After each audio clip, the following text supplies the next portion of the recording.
Hello everyone, आपका हमारे channel education access में स्वागत है। आज हम लेकर आए हैं ज्योमेट्री से काफ़ी important topic criterion of congruence triangle. त्रिभुज की सर्वांग समता की कसौटियाँ। मतलब कोई भी त्रिभुज, दो त्रिभुज सर्वांग सम कब होते हैं। तो सबसे पहले हम सर्वांग सम का अर्थ समझ लेते हैं, फिर उसके बाद बारी बारी से जानेंगे इसकी कितनी कसौटी है, कितने शर्त हैं। सबसे पहले आप सर्वांग सम का मतलब समझ लें। सर्वांग सम, सर्वांग सम का मतलब हो गया रूप प्लस आकार। मतलब किसी भी दो ट्रायंगल का अगर रूप मतलब देखने में एक जैसा है और साइज भी एक जैसा है तो इट मीन्स वह ट्रायंगल, वह दोनों त्रिभुज क्या कहलाएंगे, सर्वांग सम कहलाएंगे। ठीक है, तो इनके कितने शर्त हैं, किन शर्त पर दोनों त्रिभुज सर्वांग सम कहलाएंगे। तो इसके लिए 5 शर्त हैं। कितने कसौटी हैं, 5। तो ये पांचों को आप बारी बारी से मेमोराइज कर लेंगे। एकदम सिंपल सी भाषा में आपको याद करा देता हूँ। सास, आस, आसा। ठीक है, सास, आस, आसा। चौथा हो गया एस एस एस और पांचवा हो गया आर एच एस। ठीक है, एस का मतलब हो गया S for side, S for side, और ए का मतलब हो गया ए फॉर एंगल। ठीक है, साइड, एंगल, साइड, या इसे शॉर्टकट में अगर हिंदी में पढ़ना चाहते हैं आप तो भू को भू। ठीक है, तो ये 5 शर्त है जिससे कोई भी दो त्रिभुज क्या हो जाएंगे, आपस में सर्वांग सम हो जाएंगे। ठीक है, तो हम बारी बारी से सबको समझते हैं कैसे। ठीक है, चलिए सबसे पहला सास को समझते हैं। सास बोले तो एस ए एस को समझते हैं। कोई एक ट्रायंगल है और कोई एक दूसरा ट्रायंगल है। ठीक है, ए बी सी और इसे मान लेते हैं डी ई एफ, ये दोनों ट्रायंगल है। तो अगर मान लीजिए इस त्रिभुज का ये भुजा ए बी और इस त्रिभुज का डी ई बराबर दिया गया है, फिर इसका एंगल बी और इसका एंगल ई अगर बराबर दिया गया है, फिर उसके बाद इसका बी सी और इसका ई एफ अगर बराबर है, तो ये दोनों त्रिभुज आपस में सर्वांग सम होंगे। क्यों? क्योंकि इसका पहले क्रॉसपॉन्डिंग साइड बिल्कुल बाई तरफ वाला इसका भी, बाई तरफ वाला इसका भी, फिर उसके बाद बाई तरफ वाला एंगल तो फिर बाई तरफ वाला एंगल, फिर उसके बाद बेस नीचे वाला भुजा तो फिर नीचे वाला भुजा। मतलब बिल्कुल जैसे इसमें जो साइड बराबर है उस वही साइड इसमें भी है, जो कोण इसमें है वही कोण इसमें है, और जो साइड यहाँ है वही साइड इसमें भी इक्वल है। इट मीन्स पहले एस बराबर हुआ, फिर एंगल बराबर हुआ, फिर क्या हो गया, साइड से साइड बराबर हो गया। इट मीन्स ये दोनों ट्राइंगल आपस में क्या है, सर्वांग सम है। अच्छा, ये सर्वांग सम का ये संकेत है, सिंबल। ठीक है, तो ये दोनों त्रिभुज क्या हो गए, सर्वांग सम हो गए। किस कसौटी से, एस ए एस से। अगर मान लीजिए, अच्छा इस दोनों त्रिभुज को हम संकेत में कैसे लिखेंगे कि दोनों सर्वांग सम है, तो इस ऐसे ट्राइंगल ए बी सी सर्वांग सम ट्राइंगल डी ई एफ। अब ध्यान रहे कि अगर त्रिभुज ए बी सी पढ़ा है मैंने, तो इसको भी डी ई एफ ही पढ़ना है, ना कि डी एफ ई पढ़ देंगे, क्योंकि एक ट्राइंगल का नाम हम 6 ढंग से पढ़ सकते हैं। कैसे, चलिए वो करके देखते हैं। ए बी सी, एक तो इस ट्राइंगल का नेम हम कैसे पढ़ सकते हैं, ए बी सी ट्राइंगल।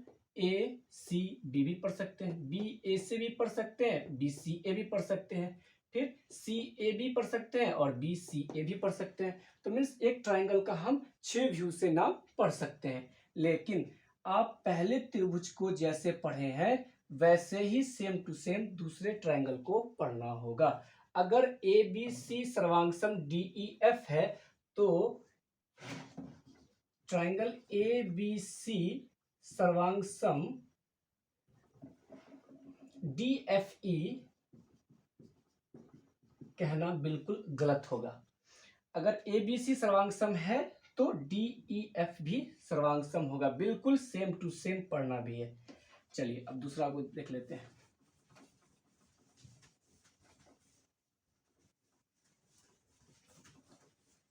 जब तक आप हमारे चैनल को सब्सक्राइब कर लें ऐसे ही इंपॉर्टेंट वीडियो के लिए। चलिए अब दूसरा क्या है, A S means angle angle side. एक ट्राइंगल ये ले लीजिए, एक ट्राइंगल ये ले लीजिए, A B C P Q are.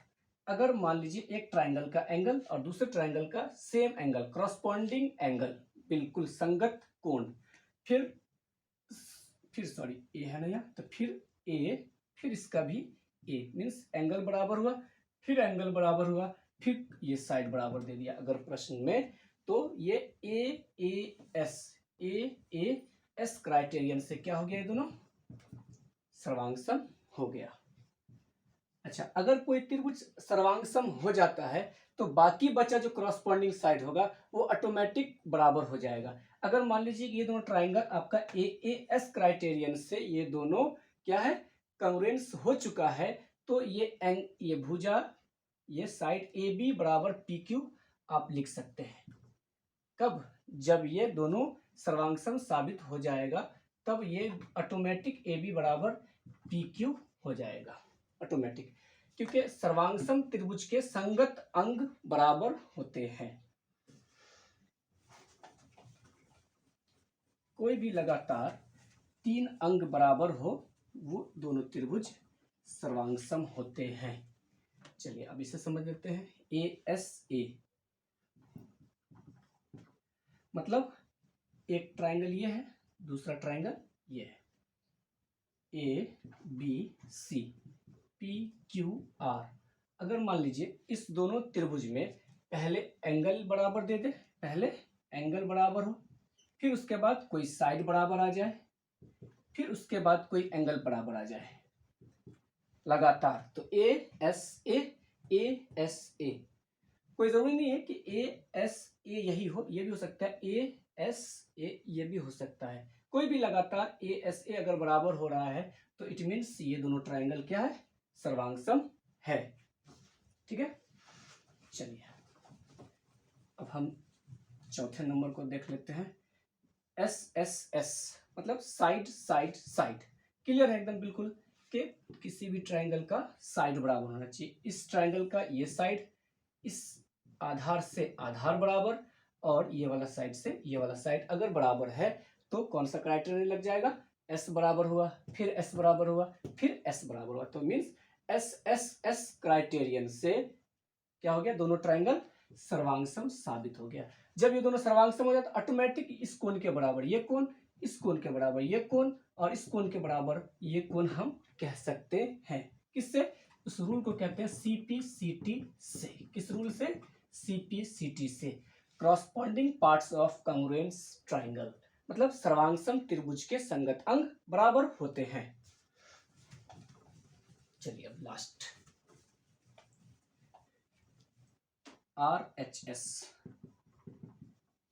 इसमें तो SAS था, S for side, A for angle, S for side, लेकिन यहाँ पर R फॉर क्या होगा, H फॉर क्या होगा, S फॉर क्या होगा, तो यहाँ पर R फॉर राइट एंगल्ड मतलब 90 डिग्री, H फॉर हाइपोटेनियस मतलब कर्ण, और यहाँ पर S फॉर साइड मतलब कोई भी भुजा। तो मीन्स यहाँ से ये साबित हो रहा है कि R फॉर राइट एंगल मतलब कोई ना कोई कोण 90 डिग्री होना चाहिए। तो हम जानते हैं कि जिस किसी त्रिभुज का एक कोण 90 डिग्री हो उसे समकोण त्रिभुज कहते हैं। इट मीन्स ये वाला क्राइटेरिया जो है RHS वो समकोण त्रिभुज में ही केवल लागू हो सकता है, जबकि समकोण त्रिभुज में ये चारों लागू हो सकता है, लेकिन ये वाला क्राइटेरिया सिर्फ और सिर्फ समकोण त्रिभुज में लागू होगा। तो चलिए देख करके देखते हैं। समकोण त्रिभुज एक ले लिए, एक और समकोण त्रिभुज ले लिए, A B C P Q R. तो मीन्स इस क्राइटेरिया को इस दोनों त्रिभुज को सर्वांगसम करने के लिए और ये क्राइटेरिया अप्लाई करने के लिए सबसे पहले राइट एंगल बराबर होना चाहिए। तो दो त्रिभुज के दो कोण तो बराबर हो गए, एंगल बी बराबर एंगल क्यू तो हो गया, ठीक है, लेकिन दोनों का मान कितना होना चाहिए, 90 डिग्री होना चाहिए। तो क्या हो गया, ये राइट एंगल हो गया। फिर हाइपोटेनियस, 90 के सामने वाली भुजा को क्या कहते हैं हम, कर्ण कहते हैं, हाइपोटेनियस, है ना। तो फिर हाइपोटेनियस बराबर होना चाहिए, मीन्स अगर इसका AC तो इधर इसका क्या लेंगे, PR बराबर होना चाहिए। क्या हो गया, R बराबर और H, हाइपोटेनियस भी बराबर हो गया। फिर है साइड, तो साइड में BC के बराबर QR हो सकता है, या नहीं तो AB के बराबर PQ हो सकता है। अगर ऐसा है तो वहां पर साइड अप्लाई हो जाएगा, इसके बराबर ये हो या इसके बराबर ये हो। तो हम उससे क्या कह सकते हैं, RHS सर्वांग समता से दोनों त्रिभुज क्या हो गए, सर्वांग सम हो गए। ठीक है, ओके।